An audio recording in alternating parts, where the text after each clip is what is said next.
ایک بار کا ذکر ہے، ایک باغ میں دو درخت تھے۔ ایک دن ایک چھوٹی چڑیا اس راستے سے گزر رہی تھی۔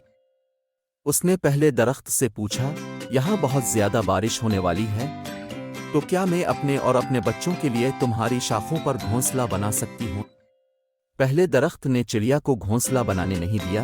چڑیا وہاں سے چلی گئی۔ پھر چڑیا دوسرے درخت کے پاس گئی اور اس درخت سے بھی یہی سوال پوچھا۔ دوسرے درخت نے رضامندی ظاہر کی اور چڑیا کو اپنی شاخوں پر گھونسلہ بنانے کی اجازت دی۔ پھر ایک دن موسلادھار بارش ہوئی اور پہلا درخت اپنی جڑ سے ٹوٹ گیا اور بارش کے ساتھ نیچے بہہ گیا۔ جب چڑیا نے یہ دیکھا تو وہ پہلے درخت کے پاس گئی۔ آپ کو گھونسلہ بنانے کے لیے مجھے انکار کرنے اور آپ کے غیر مہذب رویے کی سزا ملی ہے۔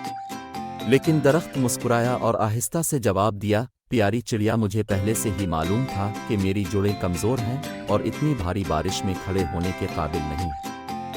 میں آپ کی اور آپ کے بچوں کی زندگی کو خطرے میں نہیں ڈالنا چاہتا تھا، مجھے معاف کر دو، میں نے تمہیں اپنی شاخوں پر گھونسلہ بنانے کی اجازت نہیں دی۔ یہ کہہ کر درخت بہہ جاتا ہے۔ چڑیا کو اس درخت کے لیے اور سچائی کو جانے بغیر اس کا فیصلہ کرنے پر بہت افسوس ہوا۔